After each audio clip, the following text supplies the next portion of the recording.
Profetas y Reyes, capítulo 53. Los edificadores de la muralla. Nehemías realizó sano y salvo su viaje a Jerusalén. Las cartas del rey para los gobernadores de las provincias situadas a lo largo de su ruta le aseguraron una recepción honorable y pronta ayuda.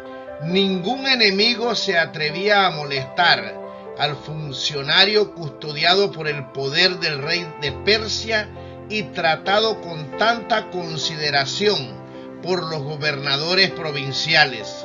Sin embargo, su llegada a Jerusalén con una escolta militar, al revelar que venía en alguna misión importante, excitó los celos de las tribus paganas que vivían cerca de la ciudad y que con frecuencia habían manifestado su enemistad contra los judíos, a los que colmaban de insultos y vituperios. En esta mala obra se destacaban ciertos jefes de dichas tribus: Sanbalat el horonita, Tobías el amonita y Gesem el árabe. Desde el principio, esos caudillos observaron con ojos críticos los movimientos de Nehemías y por todos los medios a su alcance procuraron estorbar sus planes y su obra.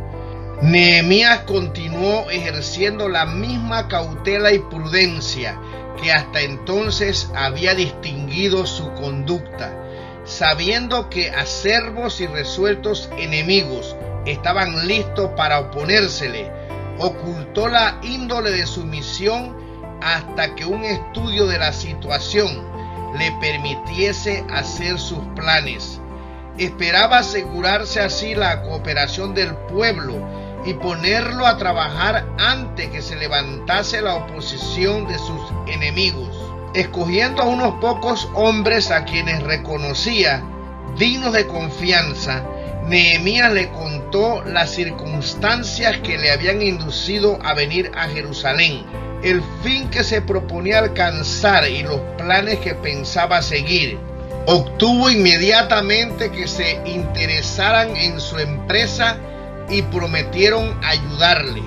La tercera noche después de su llegada, Nehemías se levantó a la medianoche y con unos pocos compañeros de confianza salió a examinar por su cuenta la desolación de Jerusalén. Montado en su mula, pasó de una parte de la ciudad a otra, examinando las puertas y los muros en ruinas de la ciudad de sus padres. Penosas reflexiones llenaban la mente del patriota judío, mientras que con corazón apesadumbrado miraba las derribadas defensas de su amada Jerusalén. Los recuerdos de la grandeza que gozara antaño Israel contrastaban agudamente con las evidencias de su humillación. En secreto y en silencio recorrió Nehemías el circuito de las murallas.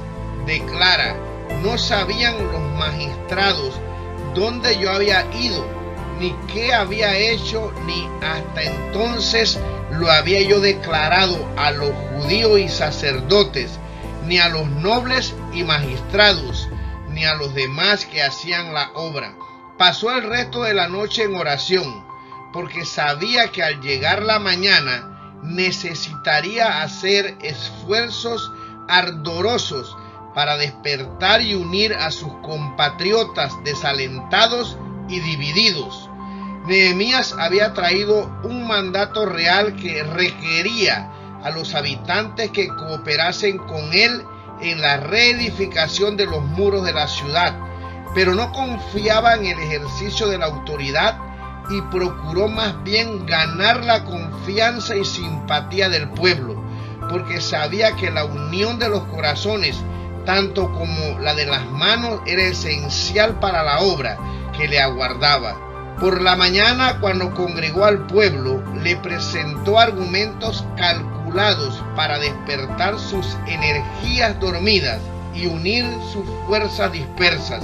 Los que oían a Nehemías no sabían nada de su gira nocturna, ni tampoco se la mencionó él, pero el hecho de que la había realizado contribuyó mucho a su éxito, porque pudo hablar de las condiciones de la ciudad con una precisión y una minucia que asombraron a sus oyentes.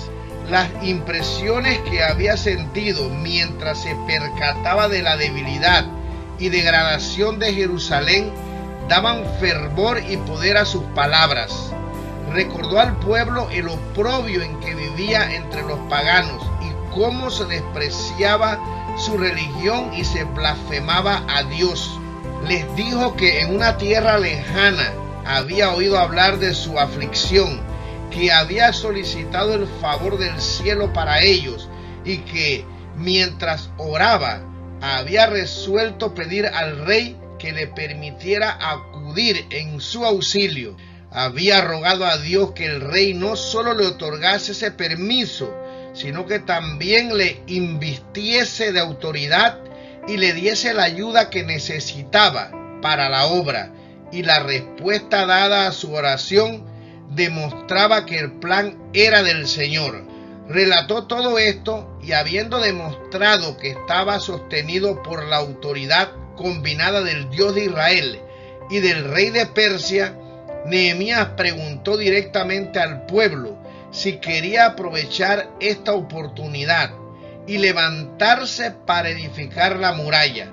El llamamiento llegó directamente a los corazones, al señalarles cómo se había manifestado el favor del cielo hacia ellos, los avergonzó de sus temores y con nuevo valor clamaron a una voz: levantémonos y edifiquemos.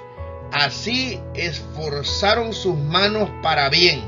Nehemías ponía toda su alma en la empresa que había iniciado. Su esperanza, su energía, su entusiasmo y su determinación eran contagiosos e inspiraban a otros el mismo intenso valor y elevado propósito. Cada hombre se trocó a su vez en un Nehemías y contribuyó a fortalecer el corazón y la mano de su vecino.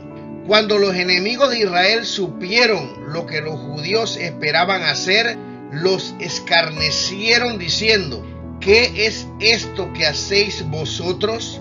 ¿Os rebeláis contra el rey?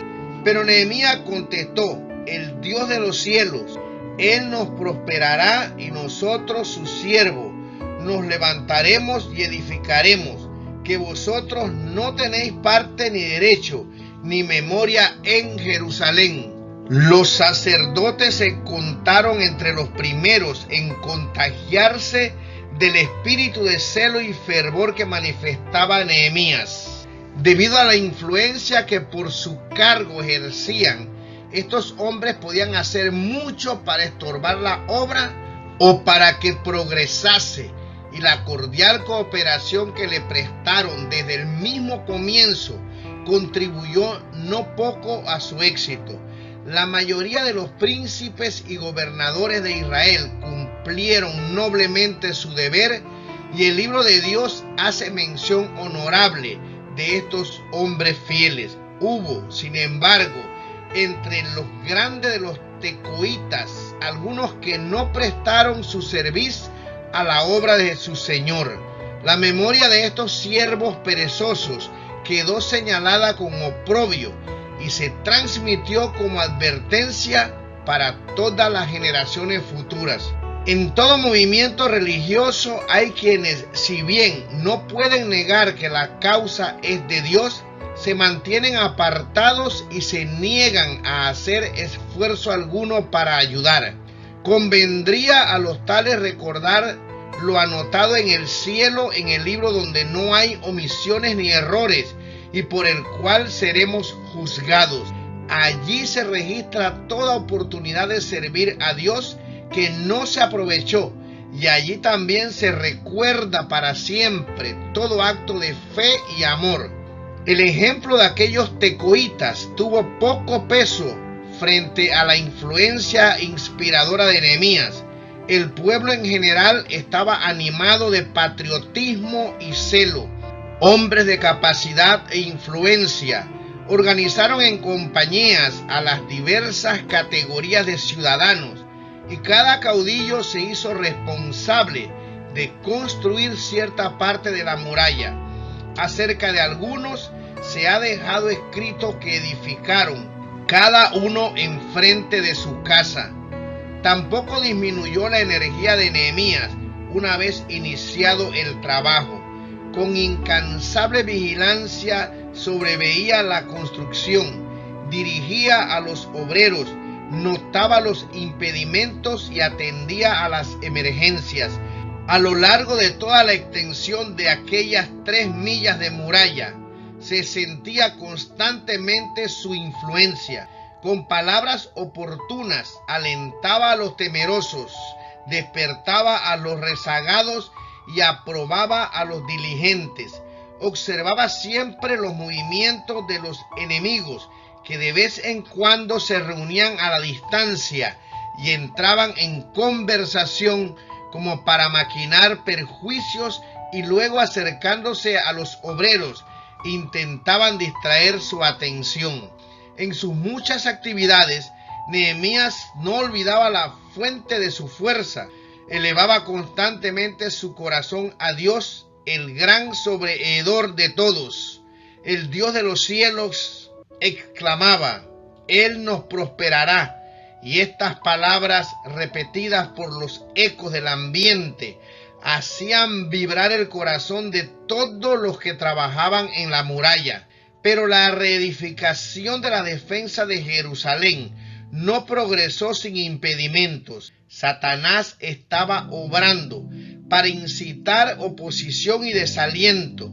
Sanbalat, Tobías y Gesem, sus principales agentes en este movimiento, se dedicaron a estorbar la obra de reconstrucción. Procuraron ocasionar división entre los obreros. Ridiculizaban los esfuerzos de los constructores, declarando imposible la empresa y prediciendo que fracasaría. ¿Qué hacen estos débiles judíos?, exclamaba Sanballat en son de burla. ¿Han de permitir? ¿Han de resucitar de los montones del polvo las piedras que fueron quemadas? Y Tobías, aún más despectivo, añadía: aún lo que ellos edifican, si subiere una zorra, derribará su muro de piedra. Los edificadores no tardaron en tener que hacer frente a una oposición más activa. Se veían obligados a protegerse continuamente de las maquinaciones de sus adversarios, que, manifestando amistad, procuraban de diversas maneras sembrar confusión y perplejidad y despertar la desconfianza. Se esforzaban por destruir el valor de los judíos, tramaban conspiraciones para hacer caer a Nehemías en sus redes, y había judíos de corazón falso dispuestos a ayudar en la empresa traicionera. Se difundió la calumnia de que Nehemías intrigaba contra el monarca de Persia con la intención de exaltarse como rey de Israel, y que todos los que le ayudaban eran traidores. Pero Nehemías continuó buscando en Dios dirección y apoyo, y el pueblo tuvo ánimo para obrar. La empresa siguió adelante hasta que se cerraron las brechas y toda la muralla llegó más o menos a la mitad de la altura que se le quería dar. Al ver los enemigos de Israel cuán inútiles eran sus esfuerzos, se llenaron de ira. Hasta entonces no se habían atrevido a recurrir a medidas violentas, porque sabían que Nehemías y sus compañeros actuaban comisionados por el rey y temían que una oposición activa contra él provocase el desagrado real. Pero ahora, en su ira, se hicieron culpables del crimen del cual habían acusado a Nehemías. Juntándose para consultarse, conspiraron todos a una para venir a combatir a Jerusalén. Al mismo tiempo que los samaritanos maquinaban contra Nehemías y su obra, algunos de los judíos principales, sintiendo desafecto procuraron desalentarle, exagerando las dificultades que entrañaba la empresa. Dijeron: las fuerzas de los acarreadores se han enflaquecido y el escombro es mucho y no podemos edificar el muro. También provino desaliento de otra fuente. Los judíos que habitaban entre ellos, los que no participaban en la obra, reunieron las declaraciones de sus enemigos y las emplearon para debilitar el valor de los que trabajaban y crear desafecto entre ellos. Pero los desafíos y el ridículo, la oposición y las amenazas no parecían lograr otra cosa que inspirar en Nehemías una determinación más firme e incitarle a una vigilancia aún mayor. Reconocía los peligros que debía arrostrar en esta guerra contra sus enemigos, pero su valor no se arredraba. Declara: entonces oramos a nuestro Dios y pusimos guarda contra ellos de día y de noche. Entonces puse por los bajos del lugar, detrás del muro, en las alturas de los peñascos. Puse el pueblo por familias, con sus espadas, con sus lanzas y con sus arcos.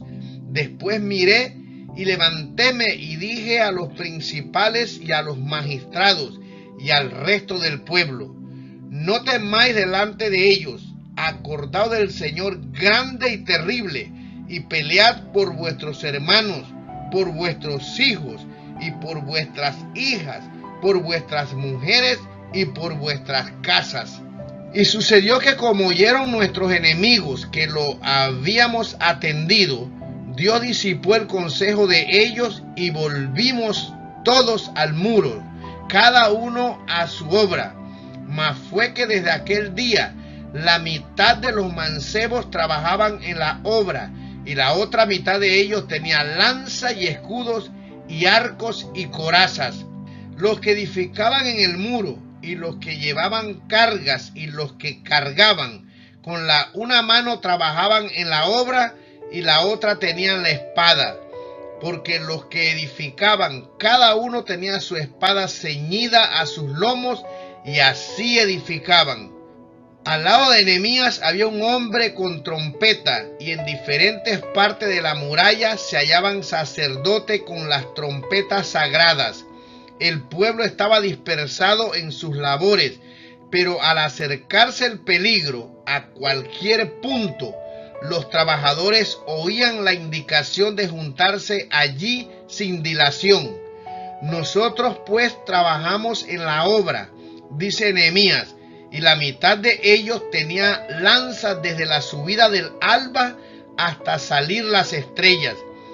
A los que habían estado viviendo en pueblos y aldeas fuera de Jerusalén, se les pidió que se alojasen dentro de los muros, a fin de custodiar la obra y de estar listos para trabajar por la mañana. Esto evitaba demoras innecesarias y quitaba al enemigo la oportunidad que sin esto aprovecharía de atacar los obreros mientras iban a sus casas o volvían de ellas. Nehemías y sus compañeros no rehuían las penurias ni los servicios arduos, ni siquiera durante los cortos plazos dedicados al sueño. De día y de noche se sacaban la ropa, ni deponían su armadura. La oposición y otras cosas desalentadoras que en los tiempos de Nehemías los constructores sufrieron de parte de sus enemigos abiertos y de los que se decían amigos suyos, es una figura de lo que experimentarán en nuestro tiempo los que trabajan para Dios. Los cristianos son probados no solo por la ira, el desprecio y la crueldad de sus enemigos, sino por la indolencia, inconsecuencia, tibieza y traición de los que se dicen sus amigos y ayudadores. Se los hace objeto de burla y oprobio, y el mismo enemigo que induce a despreciarlos recurre a medidas más crueles y violentas cuando se le presenta una oportunidad favorable. Para lograr sus propósitos, Satanás se vale de todo elemento no consagrado. Entre los que profesan apoyar la causa de Dios, hay quienes se unen con sus enemigos y así exponen su causa a los ataques de sus acerbos adversarios. Aún los que desean ver prosperar la obra de Dios debilitan las manos de sus siervos oyendo, difundiendo y creyendo a medias las calumnias, jactancias y amenazas de sus adversarios. Satanás obra con éxito asombroso mediante sus agentes, y todos los que ceden a su influencia están sujetos a un poder hechizador que destruye la sabiduría de los sabios y el entendimiento de los prudentes. Pero como Nehemías, los hijos de Dios no deben temer ni despreciar a sus enemigos. Cifrando su confianza en Dios, deben ir adelante con firmeza, hacer su obra con abnegación y entregar a su providencia la causa que representan. En medio del gran desaliento, Nehemías puso su confianza en Dios e hizo de él su segura defensa. Y el que sostuvo entonces a su siervo ha sido el apoyo de su pueblo en toda época. En toda crisis, sus hijos pueden declarar confiadamente: si Dios por nosotros, ¿quién contra nosotros? Romanos 8:31. Por grande que sea la astucia con que Satanás y sus agentes hagan sus maquinaciones, Dios puede discernirlas y anular todos sus consejos. La respuesta que la fe dará hoy será la misma que dio Nehemías: nuestro Dios peleará por nosotros, porque Dios se encarga de la obra y nadie puede impedir que ésta alcance el éxito final.